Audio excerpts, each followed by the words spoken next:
اللہ بھلا کرے عامر لیاقت کا.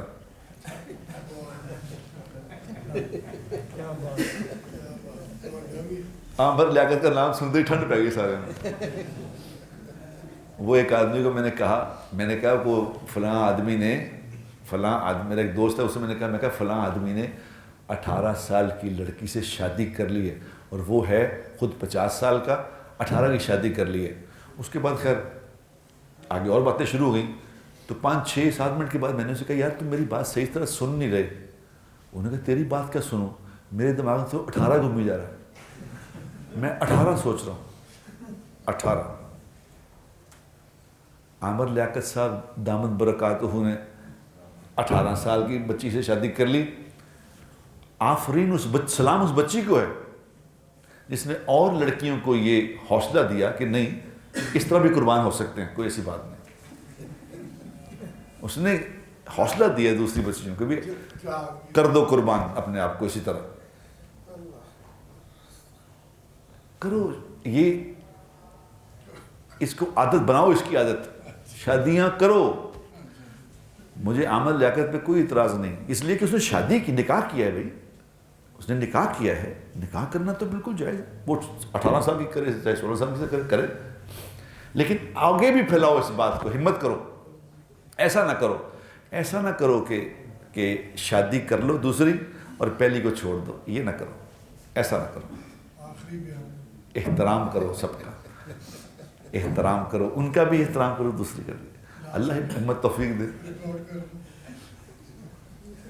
لیکن یہ ایسی چیز ہے، یہ ایک ایسا موضوع ہے جو ہر کسی کے کتاریاں نکالتا ہے. کتاریاں ایمی سن کے مزے آ رہے کہ کیا بات کیا تھا. ہائی صاحب سارا بیان ایک طرف، اور یہ جو آپ نے بات کی ہے. وہ ایک ہمارے بزرگ تھے نا، وہ بہت بڑے آدمی تھے، تو اسپتال میں داخل تھے. تو انہوں نے کہا کہ جی، ان کے پاس جا کے انہوں نے کہا کہ جی تسی ٹھیک ٹھاک ہو جاؤ گے، تھوڑی تو شادی ارینج کی تھی، ایسی تسی بیمار ہو کے پے ہو. تو اٹھ کے بیٹھ گئے. انہوں نے کہا کدوں؟ یہ موضوع ایسا ہے، کیا کریں اس کو. اللہ نے بنایا سسٹم ایسا، کیا کر سکتے ہیں. لیکن چونکہ ہم اللہ سے دور ہوئے ہیں، یاد رکھنا، ہم اللہ سے دور ہوئے ہیں تو اللہ نے ہمیں ہر نعمت سے محروم کر دیا. ورنہ صحابہ کی زندگیاں پڑھ کے دیکھیں، صحابہ کی زندگیاں، اس وقت یہ رواج ہی نہیں تھا کہ عورتیں مائنڈ کریں. یہ وہ عورتیں خود شادیاں کراتی تھیں. اب تجھے کر کے دیکھو شادی، لگ جائے گا پتا. عامر لیاقت دامت برکاتہ نے شادیاں 2 کو طلاق دے کے کی ہے، تیسری ان کے ہوتے نہیں کر سکا.